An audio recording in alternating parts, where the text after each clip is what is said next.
안녕하세요. 자, 오늘도 제 채널에 댓글이 있어서 한번 읽어보고 리뷰해 보도록 하겠습니다. 자, 참고로 저는 현재 멤버 댓글만 질문을 받고 있습니다. 안녕하세요, 고수님. 지금 게시판이지만 고수님 방송에 대한 저의 감상평을 남겨봅니다. 저는 언제부턴가 고수님 방송을 들으면서 눈물이 납니다. 전 감상적인 사람도 아니고 애국자는 더더욱 아니고요. 전 또 아이를 둔 사람으로서 자녀를 잘 키우고 싶을 뿐입니다. 더 솔직한 감상을 말씀드리자면 고수님 방송은 한국에 사는 저에게 미래에서 오는 메시지입니다. 예언처럼요. 공학자를 꿈꾸고 유학을 꿈꾸는 저의 아들 생각도 많이 나고요. 얼마 전 아이와 모 생성형 인공지능에게 유럽 여행을 간 가족을 그려달라고 하니 어이없는 그림들이 나왔습니다. 남자와 남자가 자녀를 낳고 남자와 남자와 여자가 자녀를 낳고 이런 희한한 그림을요. 아이에게 성경을 통해 설명해 주었어요. 창세기에 하나님께서는 한 남자와 한 여자를 배우자로 주셨다고요. 고수님이 아니었다면 아직도 미국에 대한 오해를 하고 인공지능을 경계하지 않았을 것 같아요. 고수님의 겸손함과 검소함도 항상 배웁니다. 고맙습니다. 자, 댓글 잘 읽어봤고요. 일단 감사합니다. 제 영상을 도움이 되셨다고 하니까 감사드립니다. 자, 그런데 제 방송을 들으면서 눈물이 난다는 건데, 눈물이 나는 원인을 잘 생각해 보시면 좋을 것 같아요. 제 추측컨대 제가 하는 얘기가 이제 한국의 미디어나 이런 데서 듣기 힘든 얘기라서 그런 것 같아요. 제가 어렸을 때랑 지금의 현대 한국이랑 분위기랑 문화가 너무 달라요. 그래서 그 미디어를 장악하고 있는 미디어의 세력들이 대부분 한국은 이제 좌파 세력들이죠. 미디어를 이끄는 뭐 방송국 편집장이나 PD들이 다 좌파 진보 사상을 가진 사람이라고 보시면 돼요. 거기다가 인공지능이 좌파라 그랬죠. 제가 그거를 왜 자꾸 얘기하냐면 저는 정치에 관심 있는 게 아니에요. 그래서 정치 좋아하고 막 그래서 맨날 좌파 우파 얘기하는 게 아니라 인공지능을 잘 인공지능 연구하다 보면 다 알게 돼 있고, 그 인공지능 사실 인공지능을 설계하는데 가장 중요한 게 사실 정치예요. 좌파 우파 그거를 정확하게 알아야지 인공지능이 어느 쪽으로 가고 있는지를 정확하게 설계할 수 있기 때문에, 그것 때문에 저도 본의 아니게 그런 좌파 우파를 자꾸 이야기하는 거고, 그래서 미국에서 만들어지고 있는 그 최신 인공지능들은 다 좌파 진보 사상을 가지고 있어요. 그래서 인공지능은 대형 뭐 미국산 대형 테크 컴퍼니에서 만드는, 대기업이 만드는 인공지능은 다 좌파 정치인 같은 역할을 한다고 보시면 돼요. 그래서 미국에서는 그 보수 우파 세력들, 즉 미국에서는 이제 기독교인 가정들이죠. 기독교 가정들은 어, 자녀들이 어렸을 때부터 스마트폰 보고 막 인공지능 많이 접하고 SNS 하는 거를 굉장히 꺼려합니다. 그거를 굉장히 조심합니다. 왜냐면 어렸을 때 그부터 인공지능 접하게 되면은 그냥 바로 극 좌파 성향을 가지게 됩니다. 그렇게 되면 어떻게 되냐면 아이들이 우울해지고 사회 불만이 많아지고 결국에는 극단적인 선택으로까지 갈 수 있기 때문에 좌파 사상이 그렇게 위험한 거예요. 아시겠죠? 뭐 방송을 보시는 좌파 사상을 가지신 분들이 좀 있어요, 제 채널에. 근데 뭐 그분들이 사실 뭐 기분 나쁠 수 있어요. 본인이 좌파인데 좌파가 나쁘다고 하니까. 근데 나쁜 건 나쁜 거거든요. 나쁜 겁니다. 그래서 좌파 사상에 빠지면 마음이 어두워져요. 그리고 인생이 어두운 방향으로 가고 그 끝에는 죽음이 기다리고 있어요. 그래서 좌파에 빠지면 가난해지고 인생이 망하고, 그리고 극단적인 선택을 할 수도 있고, 그렇게 좌파 사상이 굉장히 나쁜 겁니다. 그렇기 때문에 이제 인공지능이 그만큼 다음 세대에 나쁜 영향을 미칠 거라는 거예요. 왜냐면 요즘 젊은이들에서부터 어린이들 다 스마트폰 들고 다니는 세상이잖아요. 그러니까 사실 그거를 제가 좀 얘기해 주고 싶었어요. 왜냐면 저는 실리콘밸리에서 인공지능 컴퓨터를 만드는 회사에 다니고 있고, 그리고 제가 박사 때 GPU를 이용한 병렬 연산을 전공했기 때문에 인공지능을 뭐 당연히 누구보다 잘 알겠죠. 그래서 다음 세대가 되게 걱정돼 가지고 그러는 거야.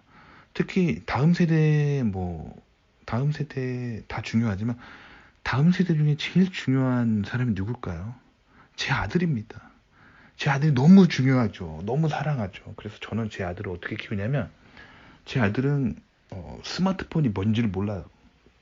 제 아들 또래 친구들 보면은 특히 한국 어린애들 있잖아. 한인 2세들 보면은 엄마 아빠들이 다 이렇게 맞벌이하고 막 바쁘게 살면서 애들을 케어할 수 없으니까 그냥 스마트폰 던져주면서 별 신경 안 쓰거든요. 애들 알아서 잘 크겠지. 근데 그렇지 않아요.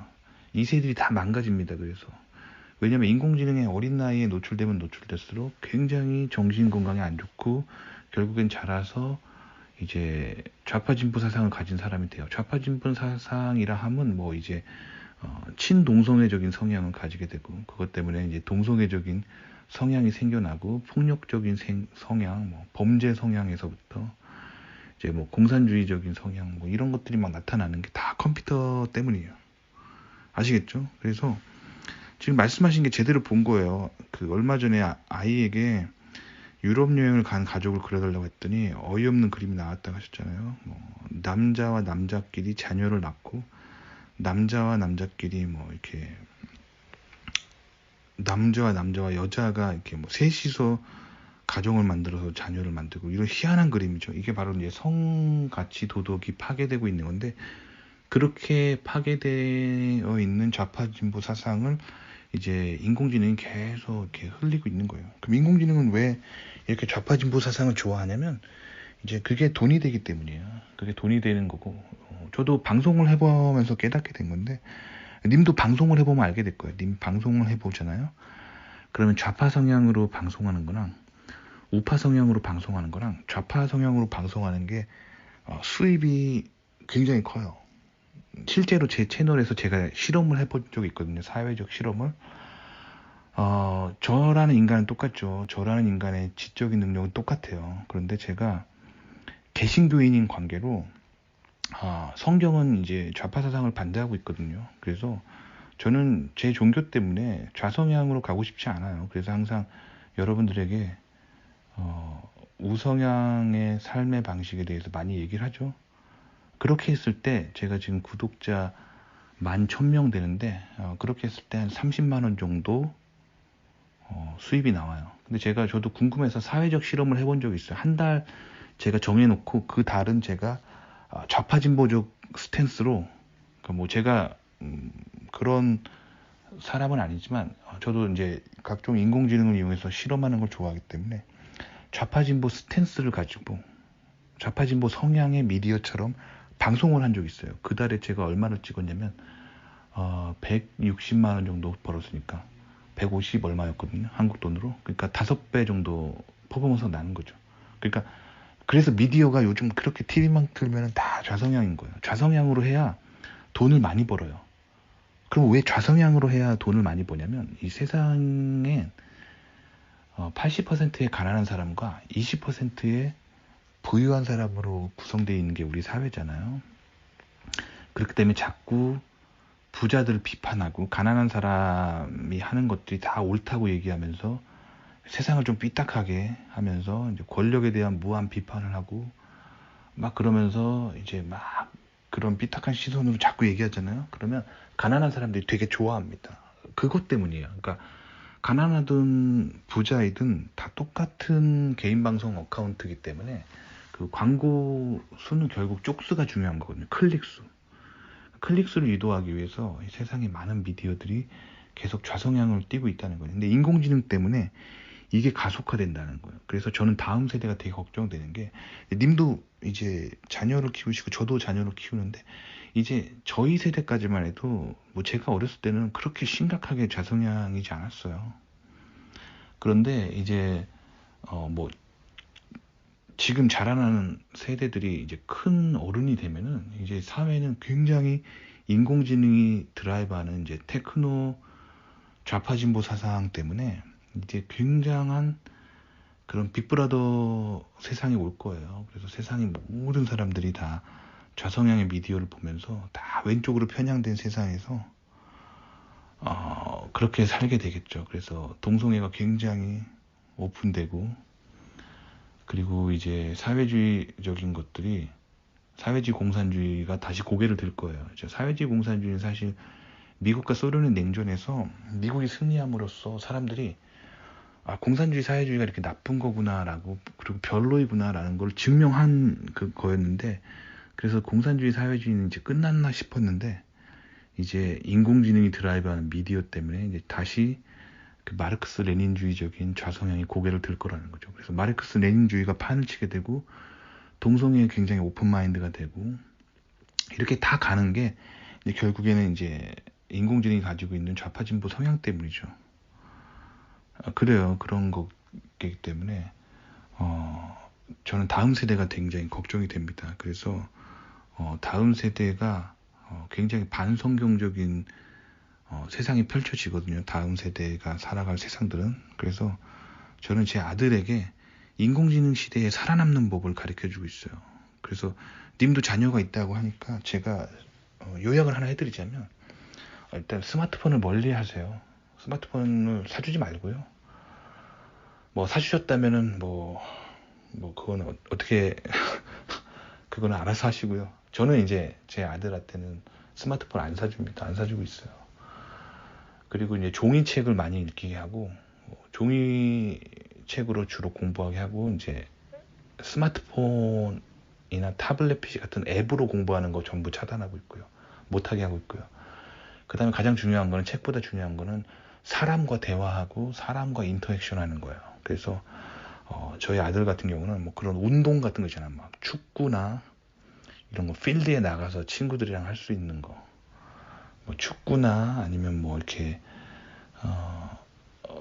이렇게 무술 같은 거, 아니면 이렇게 그렇게 사람들을 만날 수 있는 거, 그리고 이제 교육 같은 것도 뭘 만나는 걸 많이 해요. 그래서 저는 아들하고 여행을 많이 다닙니다. 아들이랑 와이프랑 여행을 많이 다녀요. 그래서 실질적으로 자신이 본 것들, 뭐 예를 들면 어떤 특정 지역에 갔을 때 어떤 문화적인 현상이 일어나면 왜 그런지 아빠랑 토론하고, 그리고 그 토론한 내용에 맞는 어떤 종이책을 좀 추천해주고, 이런 식으로 살아있는 교육을 합니다. 그리고 뭐 학벌 뭐 그런 거 중요한 게 아니에요. 한국에서는 막 이렇게 학벌 중요하고 1등 중요하잖아요. 그런 거 중요하지 않아요.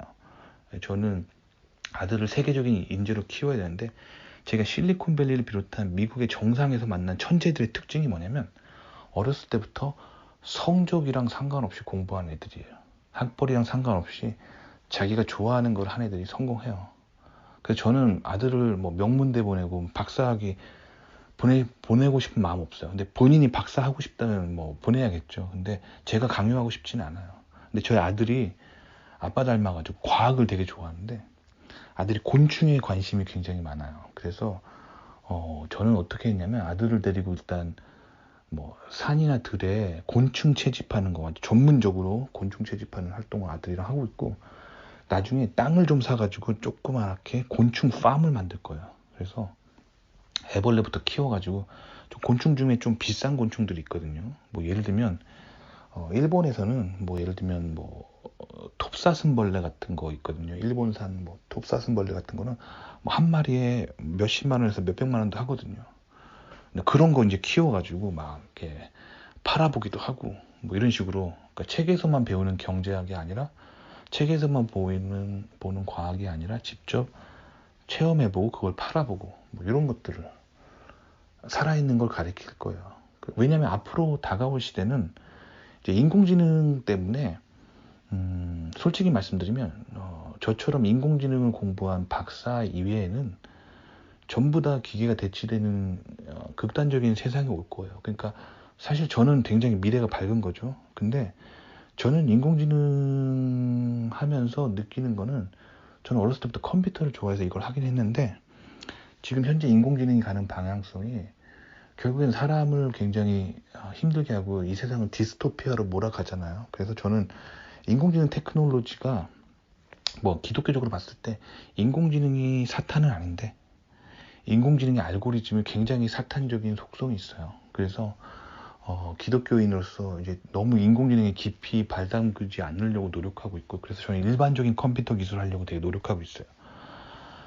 하지만 언젠가는 저도 막 인공지능을 진짜 깊이 몸담가야 될 때가 올 텐데 그냥 그 순간을 좀 피하고 있는 거죠. 남들은 인공지능 지금 하려고 하는데 저는 좀 피하고 있어요. 그래서 결국에는 인공지능이 어느 순간 굉장히 악해지는 세상이 올 거예요. 그러면 저도 이제 인공지능이 없는 세상으로 이제 도망가려고 준비하고 있어요. 근데 뭐 그게 뭐 당장 몇 년 후가 아니라 10년 후든 20년 후든 저 먼 미래에 그렇게 된다고요. 그게 보입니다. 전공이 전공이다 보니.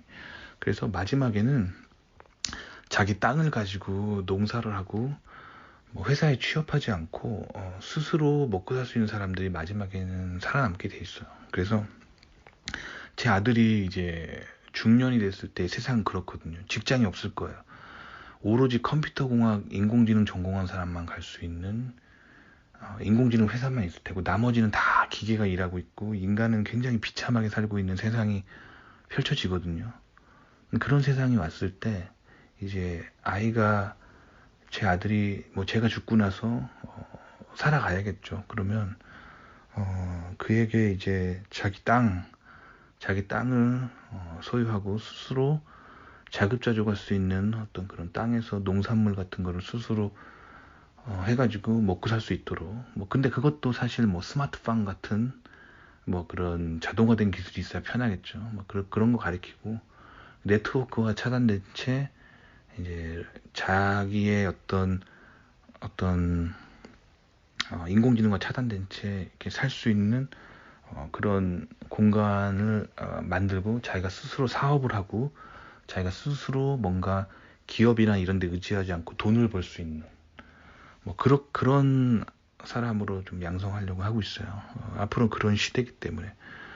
근데 아들이 만약에 컴퓨터공학 박사를 해가지고 인공지능 하고 싶다 그러면 사실 좀 걱정될 것 같아요. 왜냐면 지금까지는 사실 인공지능이라는 게 그냥 단순하게 데이터 처리하는 거였는데 앞으로 오는 인공지능은 너무 무시무시합니다. 정말 사람처럼 생각하고 사람을 다 대체하는 건데 이 인공지능이 근데 또 좌성향이 있다 그랬잖아요. 그래서 굉장히 사회와 문화적으로 안 좋은 영향을 끼칠 텐데 그래서 아들이 사실 인공지능 회사에 가고 싶다고 하면은 굉장히 고민될 것 같아요.